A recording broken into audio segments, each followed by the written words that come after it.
सिमरन भजन को छोड़कर दुनियादारी में ही फंसे रहते हैं। भाई नामदान मिलने के बाद तो दुनियादारी में नहीं फंसना चाहिए ना हमें और आपको।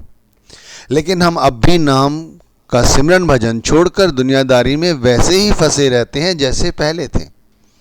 इसे ऐसे समझो, एक गुरु के पास एक शिष्य गया और कहने लगा कि गुरुदेव बस आपसे मिलने की चाह थी, चला आया। गुरुदेव ने बड़े प्यार से उसे बिठाया और पूछा, बताओ बेटा सच में तुम्हारे यहाँ आने का क्या कारण है। शिष्य कहने लगा, मैं जानता हूँ मेरे दाता तुम जानी जान हो, इसीलिए आप जान गए कि मेरी क्या पीड़ा है। मेरी पीड़ा सिर्फ इतनी है कि बच्चा जो है मेरा इंजीनियरिंग पास कर गया है, लेकिन अभी तक उसकी एडमिशन के पैसों के बंदोबस्त नहीं हो पाया, इसीलिए मैं आपके पास दौड़ कर आया हूँ। गुरु ने कहा, जाओ सब ठीक होगा, जो बताया है उस पर ध्यान देना। वो चला जाता है। कुछ समय बाद वो फिर आता है। इस बार गुरु ने फिर पूछा, तुम्हारे आने का क्या कारण है पुत्र। तो कहने लगा, वैसे ही सदगुरु तुमसे मिलने चला आया। नहीं नहीं, वो बताओ जिसके कारण तुम्हें आए हो। जब गुरु ने ऐसा कहा तो शिष्य फिर कहता है, हम जानते हैं सदगुरु आप हमारे जानी जान हो, आप हमारे अंदर की बात समझ जाते हो। बेटी की शादी है अगले महीने, लेकिन अभी तक पूरे पैसों का बंदोबस्त नहीं हुआ है। कुछ ऐसा करो दाता कि शादी अच्छी तरह से निपट जाए। सदगुरु ने कहा, जाओ ध्यान रखना, जो बताया था उसी चीज पर ध्यान रखना। तो सामने खड़ा हुआ जो उनका अपना शिष्य था, जो काफी करीबी था उनके, वो कहने लगा, गुरुवर आपके पास सभी लोग ऐसे ही आते हैं और आपको जानी जान कहकर आपसे अपने दिल की बात कहते हैं, लेकिन जो बात वो कहते हैं वो सब दुनियादारी की होती है। और आप कहते हैं जाओ जो तुम्हें दिया है उसका ध्यान रखो, और जब वो दोबारा लौटते हैं तो फिर उनकी कोई ना कोई नई बात होती है। सदगुरु से क्या कहोगे। तो सदगुरु ने कहा कि बेटा इन लोगों को नामदान तो जरूर दे दिया है, क्योंकि भाई देना जरूरी है। इन लोगों की जो कर्म है वो इस योनि में थोड़े बहुत अच्छे रहें, इसीलिए नाम का दान दिया गया। इसे मैं भी कुछ नहीं कर सकता, ऊपर वाले का जो आदेश होता है वही मैं करता हूं। लेकिन भाई नाम के बाद भी अभी भी दुनियादारी में ही फंसे हुए हैं। अब मैं क्या करूं।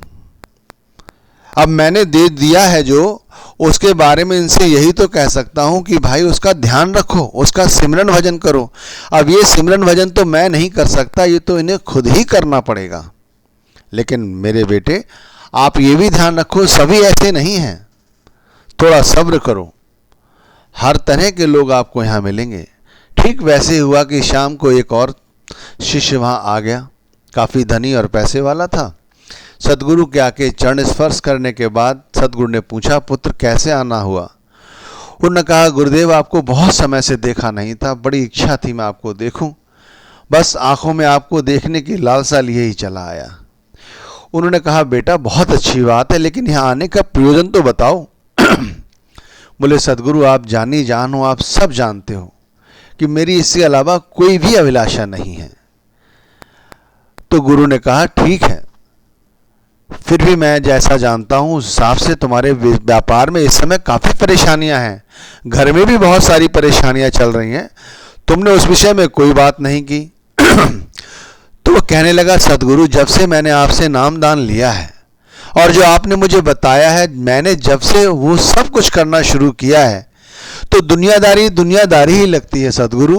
कभी वो दुनियादारी हमसे या हमारे हृदय को छू ना सकी, वो दूरी रहती है, वो मेरा कर्म है, मैं करता रहता हूँ। लेकिन सदगुरु उसे कभी भी न जेब को मैंने हृदय तक ध्यान दिया है लाने का, और ना ही कभी लाने दूंगा। इस हृदय में तो सदगुरु बैठे हुए हैं, सदगुरु का नाम बैठा हुआ है।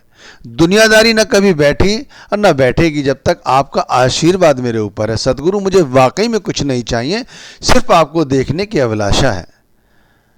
इस तरह कहकर गुरु के साथ वो रात भर रहा और सुबह वो चला गया। तब उसने दूसरे शिष्य से कहा, अब तुम्हारा क्या कहना है। तो वो कहने लगा, सदगुरु मैं समझ गया कि पांचों उंगली बराबर नहीं है। ये बिल्कुल सच है। इसी तरह भाई इस संत मत में यदि आए हो तो कुछ करना चाहते हो तो वाकई में सिमरन भजन ही है और कुछ नहीं है। जो पूर्ण संत सद्गुरु हैं वो यही कहेंगे कि जो मैंने मेरे पास था वो मैंने तुम्हें दे दिया और अब तुम उसकी कमाई करो, यानी सिमरन करो, भजन करो। वो ये कभी नहीं कहेंगे कि तुम्हारी ये कार्यवाही यानी सिमरन भजन भी मैं कर दूंगा, वो ये कभी नहीं कहेंगे, ध्यान रखना, वो यही कहेंगे। लेकिन बहुत से संत महात्मा आज ऐसे भी हैं जो तरह तरह से लोगों को वर्गलाने की कोशिश भी करते हैं। आप समझ जाइए कि वो क्या हैं, वो संत हैं, महात्मा हैं या नहीं हैं, ये आप खुद समझिए। जो दुनियावी झंझटों से ही हमें ऊपर नहीं ले जा सकते वो पूर्ण संत कैसे हो सकते हैं। स्वामी जी महाराज ने एक जगह कहा है, गुरु सोई जो शब्द सनेही, शब्द बिना दूसर नहीं सेई, शब्द कमावे सो गुरु पूरा, उन चरणन की हो जा धूरा। कि जो सच्चा गुरु है, जो सच्चा संत है, सच्चा महात्मा है, भाई उसके अगर हम चरणों की धूल भी बन जाएं तो हमारा सौभाग्य होगा। चरणों की धूल का मतलब है वो सिमरन भजन को यदि हम पूरी तरह से अपना लें तो हमें फिर 84 लाख योनियों की जिया जून में भटकने की आवश्यकता नहीं पड़ेगी। चलो 84 लाख योनियां तो मरने के बाद होंगी, उन्हें तो हम मरने के बाद ही देखेंगे। इस जीवन में भी हम संसार में रहते हुए ये दुनियादारी हमसे बहुत दूर रहेगी, ध्यान रखिए। क्यों? क्योंकि गुरु सोई जो शब्द सनेही, वो जो गुरु है वो शब्द से प्रेम करता है, शब्द का विश्वास करता है, उसे जो कुछ प्राप्त हुआ है शब्द से प्राप्त हुआ। इसीलिए वो हमें भी शब्द का ही ज्ञान देते हैं, दान देते हैं, नाम दान देते हैं और शब्द से ही जुड़ने का अभ्यास करने का तरीका समझाते हैं, साधन समझाते हैं और कुछ नहीं। और आप देख लो, आप उनके पास चले जाओ, आप उनके पास जितनी भी धन दौलत लेके जाओ, वो कभी भी आपकी धन दौलत की ओर ध्यान नहीं देंगे। और यदि आप कुछ रख भी आएंगे तो आप जैसी उनकी जो संगत है उसकी सेवा में वो खर्च कर देंगे, उनको इससे कुछ लेना देना नहीं। गुरु नानक साहिब ने एक जगह कहा है, गुरु पीर सदाए मंगड़ जाए ताकि मूल न लगिए पाए, घाल खाए को छत्ते दे नानक राह पछाणे सोई।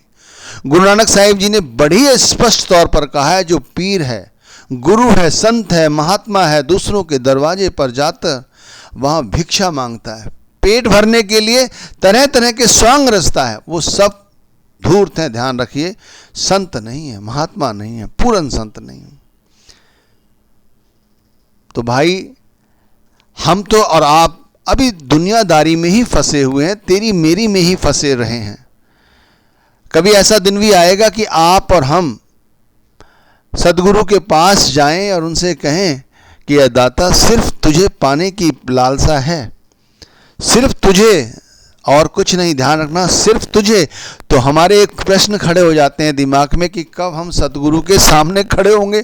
सदगुरु के आगे तो हम कभी खड़े होंगे ही नहीं, क्योंकि सदगुरु को कहाँ है इतनी फुर्सत, और इतनी बड़ी संगत में हम उनके सामने कैसे खड़े होंगे। लेकिन भाई जो पूरे गुरु का पूरा शिष्य है वो रोज सदगुरु के सामने खड़ा होता है, ध्यान रखिए, जब वो सिमरन करता है, जब वो भजन करता है। जो सिमरन करता है, भजन करता है, सदगुरु के सामने वो रोज खड़ा होता है, सदगुरु से उसकी रोज वार्तालाप होती है। वो सदगुरु से यही कहता है सिमरन भजन के बाद या सदगुरु के सिमरन भजन से शुरुआत में कि हे दाता, सिर्फ और सिर्फ मुझे तुझसे प्यार है, तेरे नाम से प्यार है। अगर कुछ मिलना है और कुछ बनना है तो सिर्फ इस नाम से बनना है, इसलिए इस नाम के साथ मुझे जोड़े रहे। दुनियादारी तो जिंदगी भर इकट्ठी करते रहो, श्वासों श्वास इकट्ठी करते रहो भाई, लेकिन ये साथ कुछ जाने वाली ही नहीं है।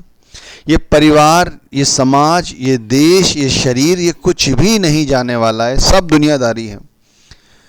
और अभी तक हम इसी में ही फंसे हुए हैं। क्यों नहीं सदगुरु से सदगुरु को मांग लेते? क्योंकि मांगने वाले भी हम बने नहीं ना। सामने वाले से जब हम कुछ मांगते हैं तो वो ध्यान से देखता है कि जो जिसे मैं दे रहा हूं वो हमारा सामान वापस भी लौटाएगा नहीं। और ध्यान रखना, जिन लोगों को पता चल जाता है तुम्हारी स्थिति के बारे में, फिर तुम्हें देते नहीं है, कहते अच्छा बैठो अभी आ रहा हूँ, या फ़ोन काट देंगे, कहेंगे बार बार फ़ोन कर रहा है, म्यूट कर देंगे, एरोप्लेन मोड पे ला देंगे, जिससे तुम्हारी उनसे बात ही ना हो सके। लेकिन भाई सतगुरु ही कैसा है, जो तुम्हारी स्थिति के बावजूद तुम्हारी हर ख्वाहिश पूरी करता है, क्योंकि भाई उन्होंने तुम्हारी जिम्मेवारी ले ली है नामदान देकर। अब वो नहीं चाहते कि तुम्हारी ख्वारी हो और उन पे आंखें उठें। तो हमें भी चाहिए कि हम अपने सतगुरु की यूं तो सरेआम रुसवाई ना करें, लोगों के आगे हाथ फैलाएं कि हमें ये दे दो वो दे दो। अरे खुद मेहनत मशक्कत करो, दुनियादारी तो यही है, जितनी मेहनत करोगे उतना ही घर परिवार अपना स्टेटस बनाए लोगे। लेकिन भाई दुनियादारी तो ठीक है, लेकिन सिमरन भजन बड़े ऊंचे दर्जे की चीज़ है, और ऊंचे दर्जे की चीज़ कोई नीचा अनपढ़ गवार आदमी नहीं समझा सकता, वो तो कोई पूर्ण संत ही समझा सकता है। देख लो इतिहास उठाकर, जिनकी भी उपमा तुम्हें सुनने को मिलेगी, मुझे सुनने को मिली है, शास्त्रों में विदित है, उन्होंने जब भी कुछ पाया है बगैर गुरु के कुछ नहीं पाया। कोई भी ऐसा नाम बता दो जो गुरु से नाम दान लिए बगैर उसने कुछ पाया हो। बड़े बड़े राजा महाराजा या कोई दर दर का भिखारी, यदि कुछ बना है तो बना गुरु के आशीर्वाद से ही है।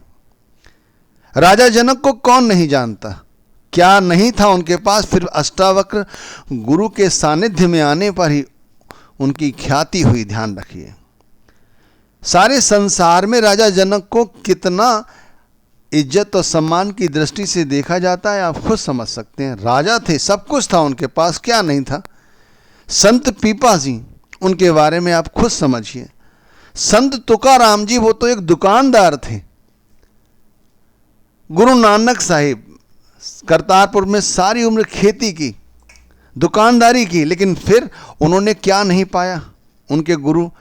इसी तरह सब संतों महात्माओं ने अपने गुरु से ही कुछ पाया है, फिर उन्होंने आगे जाकर दुनिया को कुछ सिखाया है।